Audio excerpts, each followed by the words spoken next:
आज वर्तमान में जिस तरह के आरएसएस और बीजेपी के द्वारा देश में हालात निर्माण किए जा रहे हैं, नए नए मुद्दे, नए नए इशू खड़े किए जा रहे हैं। ज्ञानव्यापी मस्जिद का मुद्दा उछाला गया, मथुरा का मुद्दा उछाला गया और बीजेपी की प्रवक्ता नुपुर शर्मा के द्वारा मोहम्मद पैगंबर के बारे में बुरा कहा गया, उनकी बदनामी की गई। इसके माध्यम से वो हिंदू मुस्लिम के नाम पर लोगों का ध्रुवीकरण करके आरएसएस और बीजेपी के लोग 2024 का चुनाव जीतना चाहते हैं। जिस प्रकार से मुस्लिमों के विरोध में षड्यंत्र हो रहे हैं, उसी प्रकार से सभी सामाजिक समूह के बारे में अलग अलग वो नए नए मुद्दे उछालते हैं। आदिवासी समूह भी भारत का एक बहुत बड़ा समूह है। अभी आदिवासियों को भ्रमित करने के लिए एक नया मुद्दा आरएसएस और बीजेपी के माध्यम से जनजाति सुरक्षा मंच बना करके आदिवासियों का डीलिस्टिंग का मुद्दा उठाया गया। अब डीलिस्टिंग के नाम पर धर्म परिवर्तित आदिवासियों, जो आदिवासी ईसाई बन चुके हैं, जो आदिवासी कभी मुस्लिम बने, ऐसे आदिवासियों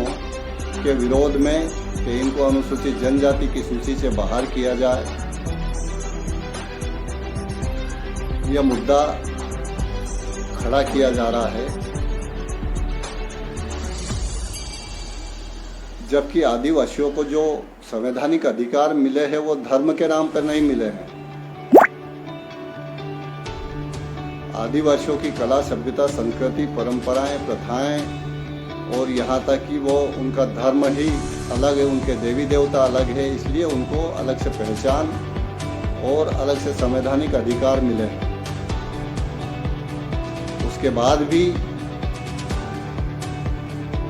ये नॉन इशू को इशू बना करके डीलिस्टिंग के माध्यम से आदिवासियों को आपस में लड़ाने का सुनियोजित षड्यंत्र है। अगर ये डीलिस्टिंग का कानून बनाने में सफल अगर हो जाते हैं, जिस तरीके से धारा 370 का प्रोपेगेंडा किया गया और फिर उसको जम्मू कश्मीर में लागू कर दी, इसी तरीके से डीलिस्टिंग के माध्यम से अगर ये कानून बनाने में सफल होते हैं तो आदिवासियों, जो आदिवासी धर्म परिवर्तित है, वो आदिवासियों की अनुसूची से अलग बाहर हो जाते हैं, तो आदिवासियों की संख्या कम हो जाएगी। उससे आदिवासियों के हक अधिकारों पर जो प्रभाव पड़ेगा, उनका शिक्षा में आरक्षण कम हो जाएगा, नौकरियों में आरक्षण कम हो जाएगा, राजनीति में आरक्षण कम हो जाएगा और साथ ही साथ एक सत्यानाश हो जाएगा कि अगर वो अनुसूचित क्षेत्र में आदिवासियों की संख्या कम हो जाती है तो वो शेड्यूल एरिया, 5वीं अनुसूचित क्षेत्र भी समाप्त हो जाएगा। ये हमारे भोले भाले आदिवासियों को जानकारी नहीं है कि हम आरएसएस बीजेपी के जाल में फंस करके अपने ही पैरों पे कुल्हाड़ी मार रहे हैं। ये बहुत बड़ा सत्यानाश का कारण बनेगा। इसको हमारे पढ़े लिखे बुद्धिजीवी लोगों को समझना होगा। तो ये मुस्लिमों के विरोध में या भारत को विभाजित करने का जो षड्यंत्र आरएसएस और बीजेपी के द्वारा किया जा रहा है, इसके विरोध में मान्यवर वामन मेश्राम साहब, राष्ट्रीय अध्यक्ष भारत मुक्ति मोर्चा, राष्ट्रीय संयोजक बहुजन क्रांति मोर्चा और राष्ट्रीय संयोजक राष्ट्रीय परिवर्तन मोर्चा के माध्यम से 25 जून 2022 को भारत बंद का आह्वान किया गया है। उस भारत बंद में आदिवासियों के भी तमाम मुद्दे हैं, चाहे उनको जल जंगल जमीन से विस्थापित करने के मुद्दे हो, विकास के नाम पे बेदखल करना, पर्यावरण संरक्षण के नाम पे बेदखल करना और जानवरों के संरक्षण के लिए अभ्यारण्य और नेशनल पार्क के माध्यम से आदिवासियों को बेदखल करना, और ये डीलिस्टिंग का जो मुद्दा नया है, ये तमाम मुद्दे उस भारत बंद के एजेंडे में लिया गया है। इसलिए राष्ट्रीय आदिवासी एकता परिषद 25 जून 2022 को मान्यवर वामन मेश्राम साहब के द्वारा जो भारत बंद का आह्वान किया गया है, राष्ट्रीय आदिवासी एकता परिषद उसको पुरजोर से जाहिर समर्थन करती है और पूरे देश के विभिन्न राज्यों के आदिवासी भाइयों से, जिला से लगा करके प्रदेश स्तर के पदाधिकारी कार्यकर्ताओं से अपील करती है कि आप लोग इस भारत बंद को सफल बनाने के लिए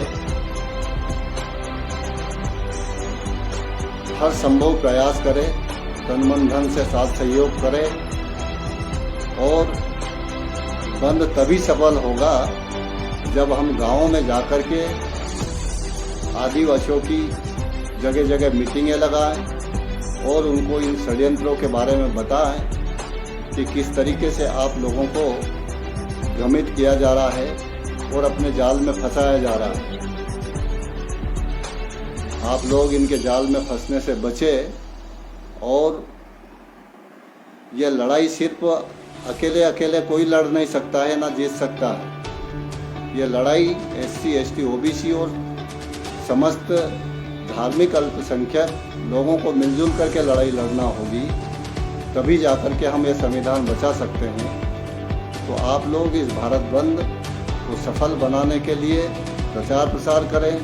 जगह जगह मीटिंग लें और जहाँ भी भारत बंद का जो आयोजन होता है,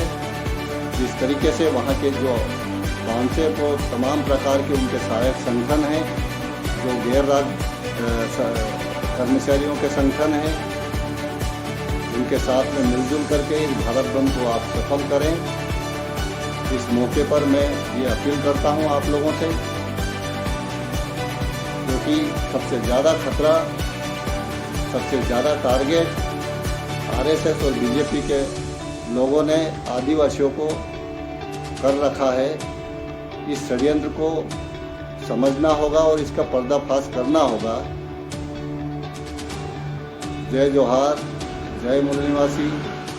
जय आदिवासी।